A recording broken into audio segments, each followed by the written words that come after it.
Ini bukan persoalan siapa, kenapa, tujuannya apa, nggak penting. Tapi setuju nggak kemudian kita menghina orang dengan bilang bijinya tinggal satu? Setuju nggak kita bilang homo?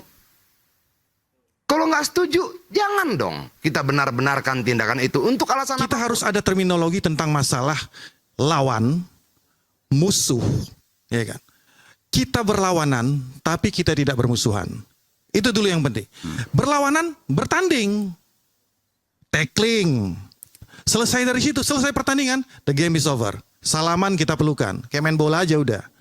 Kan seperti itu. Oke. Bukan bermusuhan. Kalau bermusuhan, selesai pertandingan masih ngomel. Nah, ini yang coba dicontohkan oleh Pak Prabowo. Bahwa ketika pertandingan sudah selesai, ayo gabung-gabung dulu dengan kita. Nggak, tapi ini menarik nih, Bung Hendarsam. Oke, katakanlah Fufafa punya Mas Gibran. Efeknya apa sih? Itu pertanyaan bagus, Mas Roy. Efeknya, kita tidak rela saja punya seseorang yang memang punya jiwa dan itu nggak bisa hilang. Bahkan kata seorang dokter, ya itu anak ini sudah otaknya sebagian sudah berkurang. Saya sampaikan. Saya tahu dokter tuh, saya kebetulan ini kok ada seorang dokter ini caci maki Jokowi mulu ini kan, saya lihat kan track recordnya ya. Itu tiap hari tuh dokter T itu yang ngomongin Jokowi aja terus. Jadi masalah itu sebenarnya saya rasa ya kan, ya ini masalah. Bukan hanya dokter itu, Mas. Iya, Salah iya. seorang psikolog forensik juga mengatakan si Fufafa ini berbahaya. Ya sekarang masalahnya gini, korbannya adalah Pak Prabowo. Nah ibaratnya, saya kasih analogi nih biar gampang ya, secara filosofi ya. Ini ada dua orang, ya kan, temenan. Habis itu ada temennya yang ketiga atau tetangganya deh ngelihat. Kau itu lu diomongin tuh, dikata-katain tuh. Habis itu yang dikatain, enggak kok biasa aja kok, nggak ada masalah apa-apa. Ya kan? Tapi lu nggak boleh gitu dong. Lu harus ini dong. Itu nggak beres tuh sama lu. Enggak. Udah gua nggak mikirin masalah itu. Yang penting lu, gua sama dia. Ayo yuk kita barengan yuk kita bangun bangsa ini. Kita rukun-rukun aja. Yang jadi pertanyaan, pihak ketiga yang ngomporin ini motivasinya apa gitu loh. Kita Ini kan aneh kan gitu kan? Aneh gitu. Salah Mas Aiman. Ini bukan ngomporin, Mas. Ya, ini demi bangsa. Iya. Kita tidak rela ada seseorang yang memang dia, oke lah dia udah terpilih sekarang. Tidak rela seseorang yang punya latar belakang seburuk itu, ya, sejahat itu, sekejam itu, sesadis itu terbiarkan saja nanti. Karena ini akan berbahaya, nantinya akan berbahaya. Mas mungkin baru akan ngalami beberapa tahun lagi, ya, ketika kemudian berkata, oh ya Mas Roy ternyata dia begitu. Sama seperti halnya 10 tahun yang lalu, ketika Mas Aiman, saya mementaskan pentas wayang dengan judul Petruk Jadi Ratu.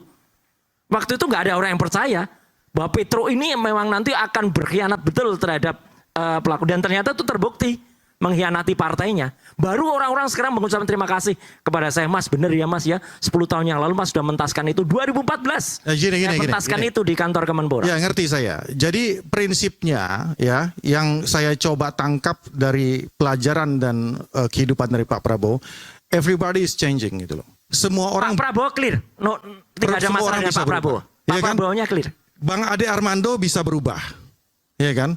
Sangat. Secara kontekstual ya. Artinya pada saat itu mungkin beliau belum tahu Pak Prabowo seperti itu.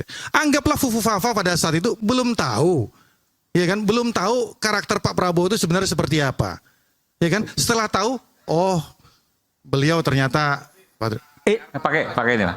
Oke. Ya ini Tapi bukan Pak soal Ade karakter. Armando nggak jadi wapres. Itu masalahnya.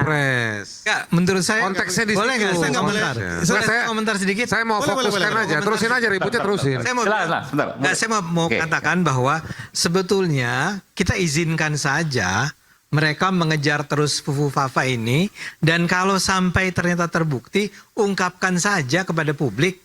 Kalau mau memang Setuju. dibawa ke pengadilan, silahkan. Dan Kita nggak punya masalah dengan itu. ya sekarang masalahnya, kalaupun itu sampai nanti, saya nggak tahu dia. Dari sisi pembuktian juga itu, saya orang hukum ya, sisi pembuktian juga susah ya. Yang kedua, Susahnya apa Mas? enggak, udah nanti selesaikan dulu ya. Yang kedua, dari esensi yang ingin kita ajarkan ke bangsa ini untuk apa? Untuk apa? Kita ini mau persatuan. Jadi udah gitu loh. Bukan saya apa, nggak nggak bisa ngomongin dong. Nggak bisa seseorang yang sudah pernah melakukan seperti itu terus dimaafkan gitu aja. Ini bukan soal dimaafkan. Dia berpotensi untuk berbahaya bagi Republik ini. Saya warning itu aja. Fufu Fafanya ya. Iya anaknya. Ya, itu Fufu Fafanya sangat kan berbahaya.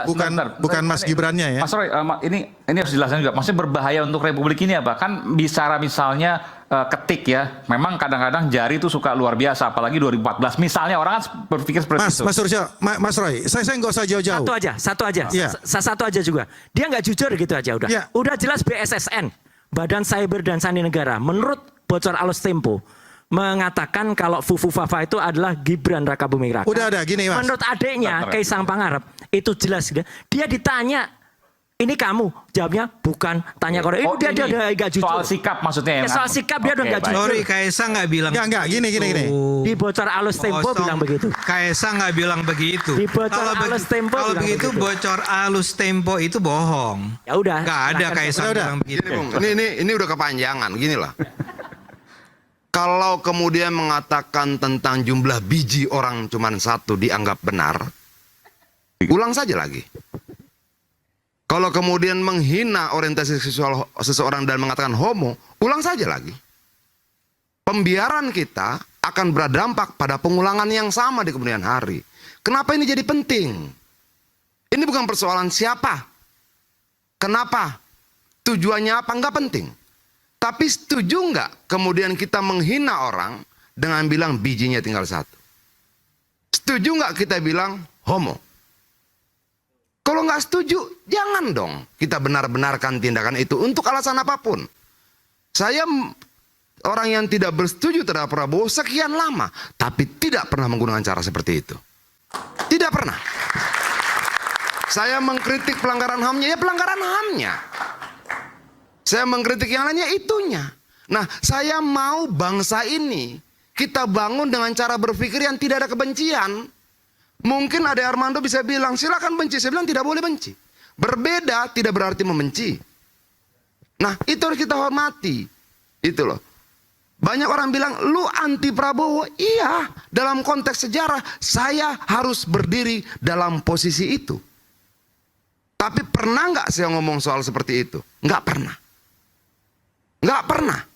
Bahwa kemudian kita melemparkan jokes satu dan yang lain, it's okay. Tapi jangan pernah menghina seperti itu. Bung Ardian, kita juga tidak setuju. Bukan, sama penghinaan terhadap homoseksual itu kita juga menolak. Bukan, Nggak boleh kalau begitu, kalau begitu jangan dibilang apa masalahnya, apa urgensinya, apa Prabowo tidak terganggu. Ini bukan persoalan Prabowo terganggu tidak terganggu. Bangsa ini terganggu ketika ada orang berucap seperti itu.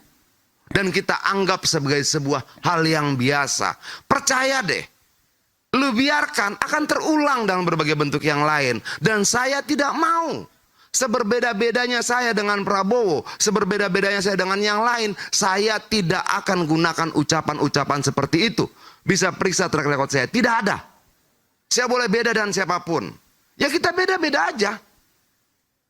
Itu loh. Bahkan seringkali saya kutip, saya tidak setuju pendapatmu. Tapi hakmu untuk menyampaikan pendapat itu kan saya bela sampai mati.